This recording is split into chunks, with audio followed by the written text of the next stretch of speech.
Hey guys, it's Justin again with another video for Tutorial Tuesday.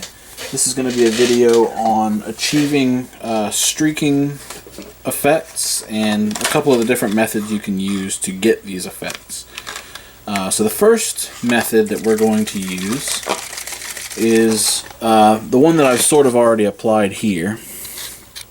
This is one of the advantages to using an enamel based pigment with salt or whatever over top of it. So you can see I've sort of already done it here. I'm going to try and pick out a spot and do it again so you can see the effect. All I'm going to do is take some some enamel thinner, and I'm just going to kind of hit this little thing a little bit, and I'm just going to pull it down, and you can see that I'm sort of pulling some of the pigment with it, and that creates a streaking effect. Now I'm not doing a very good job here as far as making it look good, but this isn't a piece that's going to go on anything. I'm using this purely for demonstration. So you can see that it's a very gradual effect. If you use it in larger areas, it'll come down a little heavier.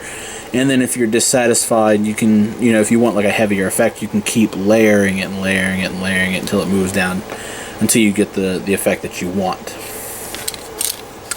So this piece, and this is one of the disadvantages to using that method, is I have the ability to do the same thing, but it's harder to get smaller amounts of pigment to do the same thing. Like I've sort of got a little bit of that rust color down here, but it's not really what I'm looking for. So what I'm going to do is I'm going to take some of this Ammo MIG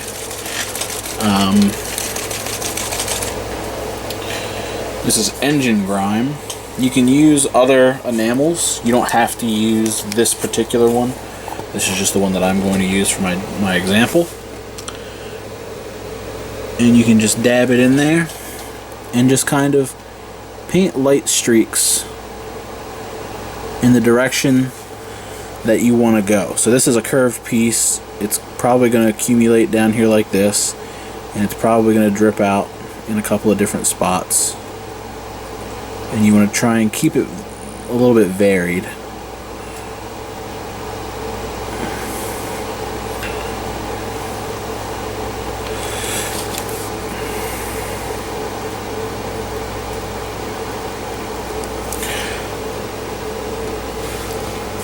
And then we'll put some in here.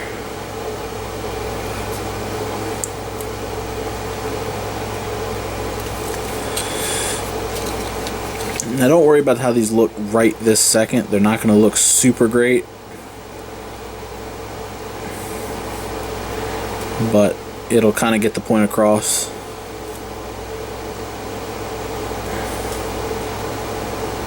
And if you want to kind of branch it off in different directions, you can do that. Just make sure that you're trying to be mindful of, you're pulling the pigments and the colors down, not the other way around.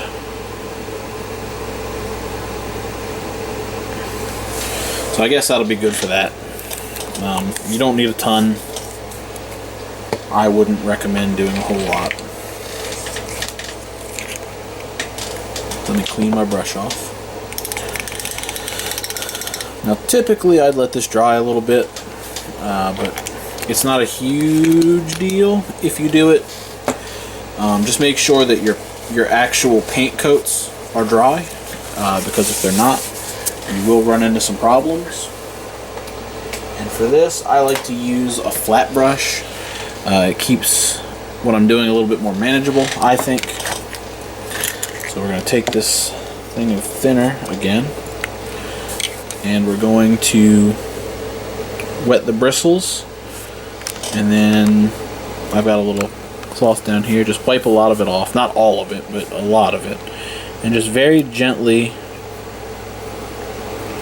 kind of scratch the surface and pull that pigment in the direction that you want it to go. And what that does is kind of dirty up what you're doing. Now this is a really good looking effect on whites. You can also use the side of the brush if you want to keep some of that hard line. And you can even use a large brush if you want to. You know, just again, just try and be mindful of where you're going.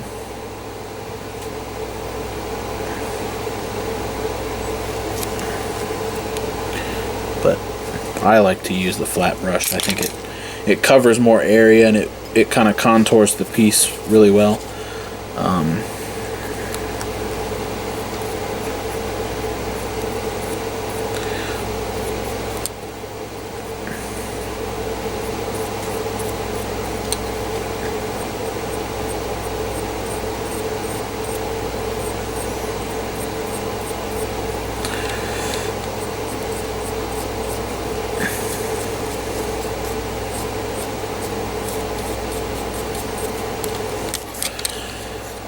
And it should look different. I mean, it's not going to be totally uniform. Some of your things are going to look a little different. And again, you're going to get a different effect if you let it sit and dry a little bit longer. Because it'll have time to kind of cure up a little bit, and you can just kind of start pulling it in the direction you want. But if this is the effect you want, you can simply paint along like a small area across the top, like maybe like just this little bit right here, and then just pull it down in the directions that you want it, and it'll just look like a really dirty, washed out piece, if that's the effect that you want. But you can kind of blend it in as much as you want and just make it look like there's dirty spots all over. You can keep some of the areas a little rougher so it doesn't, you know, look the same all the way through, but those streaks will stay there. And you want to pull that, again, you want to pull it in the direction that, you know, gravity is going to dictate. So this piece is going to sit on the top like this, and you're going to pull all your pigment down towards the bottom because that's where it would go in reality. So that's another way to paint streaks. You can do a very similar technique using oils. You can just paint oils in very fine dots around where you want to go, and then you just use a large brush, and virtually the same method. You just kind of pull the paints downward, and eventually you'll get the effect that you want. Now I wish that this worked a little bit more like it did when I first saw it, the first time that I saw it. It's a neat technique, and I thought it was going to work a little bit better. It doesn't look terrible. It just didn't come out the way that I expected it to, but that's, you know, part of the reason we experiment and try different things, because some of us have better results doing different things than others. And I like to make sure that everything's out there on the table, so if anybody has any questions on different methods to do things, it's all that I know anyway is available. Now it's pretty easy. It's really straightforward. Like I said, if the more you kind of go at it, the better it'll look. The more you blend it in and stuff like that. I don't think it looks terrible, but it doesn't really look great. Part of the problem is the chipping. I think this piece looks a lot better. Now once you're done doing all this, you are going to want to seal this, because these enamels, if you're using enamels, or especially oils are killer on being kind of sticky, and they have a really, really, really long dry time. You're looking at like maybe 3 days for enamels, but for oils you're maybe looking at upwards of a week at minimum, and that's if you kind of knock everything out and do it all in one go.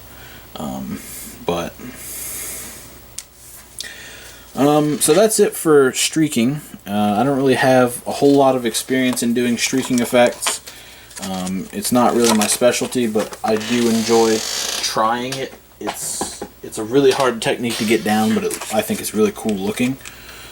So I'm gonna keep messing around, and you know, maybe I'll try it on another piece or something. But there's a ton of different ways you can bring out effects in your models, and there's a ton of different, you know, products available. So just kind of poke around, see what there is, and try stuff out until you get something you like. That's the biggest thing I can drive with this, is that you don't necessarily have to go out and buy a whole bunch of stuff. Just try things.